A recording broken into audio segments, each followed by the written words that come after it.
Hi everybody, it's Julie, and today I'm making a very clean and very simple card that was inspired by a photo I had seen on Pinterest. I love pumpkin. I love pumpkin spice lattes. I love pumpkin pie. I love pumpkin soup.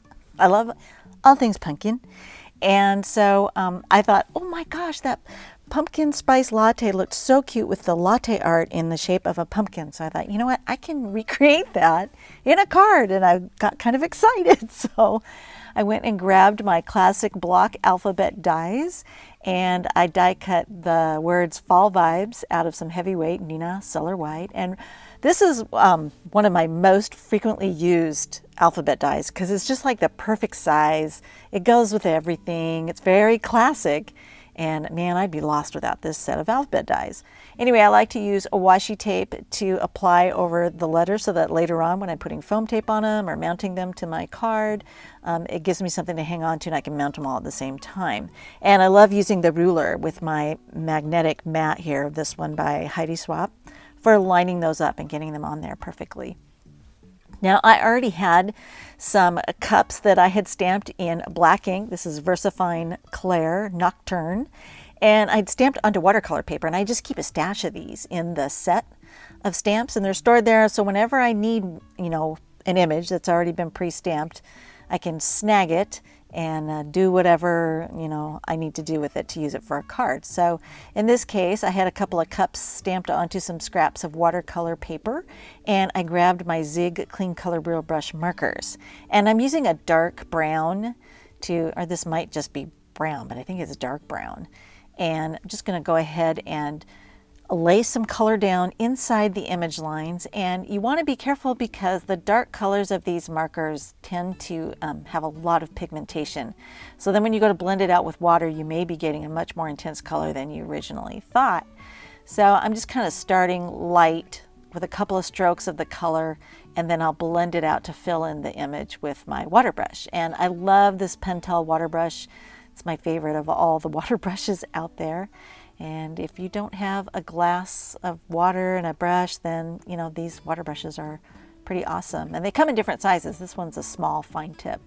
So anyway, since I already had this one cup, I thought, you know what, I might as well make a couple of these because they'd be fun to send out to my other friends who like pumpkin spice lattes. Are you one of them? So I went ahead and I liked so much how I did the second cup that I went back to the first cup and decided, I think I'm going to do the same thing I did to that second cup. I like that even more. So I'm going to add a little bit more color. And I like to do that when the first layer of paint is dry, because if you lay down some color and the surface is still wet, it tends to wick water up into the barrel of the marker and dilute the color down. So I like to just kind of wait until the layer of paint is dry before I add more. Anyway, I'm scooping up some of that color and applying it to the pumpkin so that the pumpkin itself doesn't look like a stark white. It looks more like, that latte foam on the top, sitting on top of the coffee. And then I sat there debating whether or not I really wanted to give any bit of coloring to the pumpkin itself. And really, if you've got latte art, a lot of times they don't do it in lots of colors, and I still wanted to preserve that whole latte look, so I just added a hint of orange, and I was careful not to go crazy because I was like, I can't take it back. Once I put it on there, I can't take it back.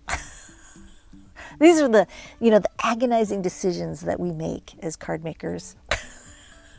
Wanting everything to be perfect. I got to learn to let go of that perfection stuff because it gets in the way of being, just letting it go and making, it turns out the way it turns out. So now I've got a base card here of this. This color is a really nice deep orange, and it's called Circus Peanuts. It's the Basil Card Shop, and I love it because it's a heavyweight 100-pound. But the color is so rich, and this cardstock is dyed. It's not printed color, it's dyed color. So it just feels heavier and more luxurious, I think, than printed cardstock does. But that's just my opinion. Now, as you can see, I've already got the foam tape on my words here, and I tell you, the longest part of making this card was just getting the foam tape on the back of those letters. And I probably could have It probably would have been just as fast to die cut it multiple times and then stack them and glue them together. But anyway, this is the route I took. And you can see how that washi tape is helping me, along with that magnetic ruler and the cutting mat, to just keep everything all lined up and in position so that I'm not having to fight or struggle with the paper while I'm getting everything mounted where I want it. And I decided to go ahead and pop up the latte cup. Isn't that cute? I think it's so fun. And there are lots of different images, I think, that you could fit into this latte cup from some of the Bearware accessory sets. So it's it was just kind of a random discovery, and I was like, duh, why didn't I think of this before? Anyway, at this point, I am debating whether or not I want to add some Nuvo drops. So I grabbed some of my Ellen Hudson embellishments. These are the snowballs, and they've got a frosty look to them. And I just placed those temporarily on my card to decide, okay, would I really like this or not? This has been one of the biggest helpful things I've ever done in terms of whether or not to embellish my cards any further than what I've got, because then I can kind of see without committing, is that where I want to put those? And because with Nuvo drops, you know, once you squeeze out that liquid onto your card, you're pretty much stuck with what you get, right? You're not going to be able to like erase it or anything. So I love using those snowball drops to just kind of temporarily figure out where I'm going to put the Nuvo. And then after I've got my drops where I want them, I go ahead and I slap it gently against my table surface to flatten them out. Interestingly enough, these actually absorbed a hint of the dye in this cardstock, so they're not quite white. They're a little bit creamy, but it still works, right, for a coffee card. Happy pumpkin spice latte season, and thanks for watching.